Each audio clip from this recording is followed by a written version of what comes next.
¿Te acuerdas de Equipo Daboom? Yo me ocupo del más feo.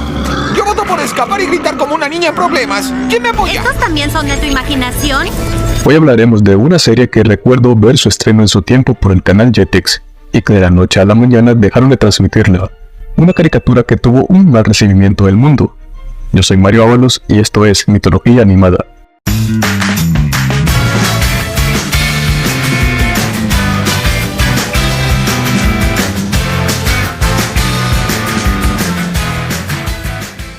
Originalmente llamada Daboom Crew, es una serie animada que nace de la mente de Bruce W. Smith, conocido por crear la popular caricatura de Disney La Familia Proud, caricatura conocida por su humor y referencias características de la cultura afrodescendiente en Estados Unidos. A Smith se le uniría para aportar ideas en la producción John Patrick White y Styles White. La serie empezaría y sería producida en Canadá y Estados Unidos, teniendo 3 estudios de producción y 1 de distribución. Tras tener todo listo, el 11 de septiembre de 2004, Equipo Daboom vería la luz siendo transmitida por el canal WP Kids, perteneciente a la Warner. O sea, el día de hoy, la serie cumple 20 años de su primera transmisión, aunque esto no duraría mucho, pues la serie por esa cadena transmitió solo 4 episodios debido a que no tuvo mucho rating, por no decir casi nada, siendo la primera temporada de la serie transmitida en su totalidad en otras cadenas como Cartoon Network en Reino Unido. La serie nos cuenta la historia de 4 chicos huérfanos. Tras haber creado un videojuego con sus propias manos sobre invasores extraterrestres, un portal aparece de repente y absorbe a estos chicos, llevándolos a una dimensión que es muy parecida a la trama del videojuego que han creado. Esa dimensión quiere ser gobernada por un tipo parecido al némesis de Buzz Lightyear llamado Surge, y su secuaz Headlock. Ellos buscan cartuchos de videojuegos esparcidos por la galaxia que harán lograr su cometido. Por ende, los chicos harán lo posible por reunir los cartuchos antes y evitar que dominen la galaxia, nombrando a su equipo el Equipo Boom de la Tierra. Aquí es donde entran nuestros 4 protagonistas. Justin, quien es el líder del grupo. Justin es astuto y valiente.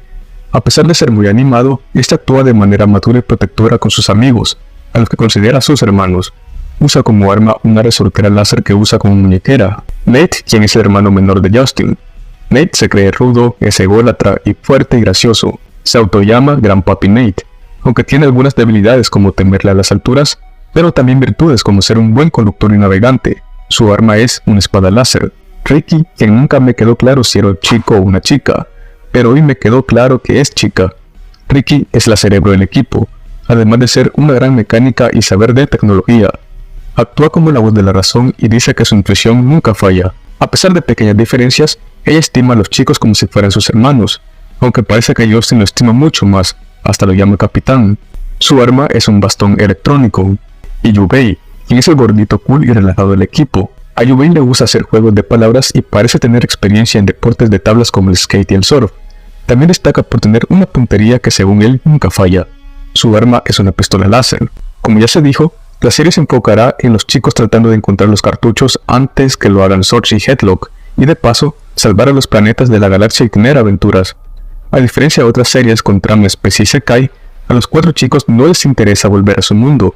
Ellos quieren seguir en el espacio en donde son héroes y no unos simples chicos huérfanos. La serie cuenta con una única temporada de 3 episodios, de los que ya se dijo que el canal principal que la transmitió solo decidió televisar 4 episodios y dejarla en el olvido, siendo otros canales quien la transmitió completa. Había episodios interesantes y que yo recordaba como el primero en donde rescatan a un extraterrestre que se hace amigo de los chicos y les obsequia una nave espacial. El segundo, que es mi favorito, cuando una villana se hace pasar por una chica en problemas y trata de meter cizaña a Ricky diciendo que no es importante para sus hermanos. También otro donde van a un planeta que los hace pensar que han vuelto a su mundo y que uno de sus compañeros huérfanos es un monstruo. U otro donde deben salvar a los habitantes de un planeta caluroso de ser congelados. Según la información, la serie fue cancelada por tener un rating muy por debajo de lo bajo, y que no lograba obtener un fandom base siquiera mínimo, llegando incluso a que su segunda temporada, que ya estaba prácticamente terminada, no viera la luz. Pero también hay rumores que la serie fue cancelada por hacer muchos estereotipos a la gente de distintas culturas que viven en guetos y son aficionados al rap y al hip hop.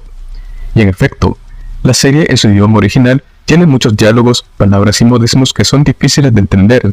Los personajes hablan como raperos o gente involucrada en pandillas urbanas, y no me sorprendería que sus doblajes por el mundo se cataloguen como fracasos, pues es muy difícil de adaptar frases y modismos raperos, y la verdad, creo que si se transmite en esos tiempos, alguna que otra funadita se llevaría.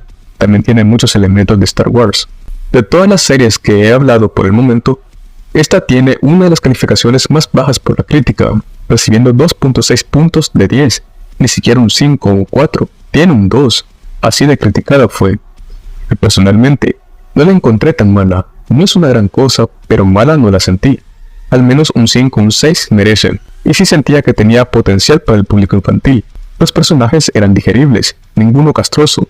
Personalmente sí creo que merecía una oportunidad. Y su intro es un rap bastante pegadizo, hasta diría que me recuerda a una canción de Rage Against the Machine. Leyendo algunos comentarios, me sorprende saber que no tuvo rating o fue mal recibida, porque leía comentarios positivos en las plataformas donde la serie se ha subido. Actualmente la serie se transmite por plataformas de streaming de habla inglesa, y en esta plataforma se encuentra en inglés. Solo encontré 2 episodios al español, que están en muy mala calidad porque parecen haber sido grabados con alguna capturadora de pantalla, y el audio igualmente se escucha mal. Tampoco encontré datos sobre algún doblaje para España o si fue transmitida ya, así que puedes dejarme en los comentarios. Tampoco está siquiera subtitulada. Yo la volví a ver en inglés, y como dije anteriormente, es entendible, pero hay ciertas jergas de la cultura de los raperos que te dejan en las nubes al tratar de traducirlas. Por ende, creo que redoblajes al español serían con muchos cambios. Para Hispanoamérica se transmitió por el canal Jetix. Se transmitieron sus 3 episodios en horario vespertino.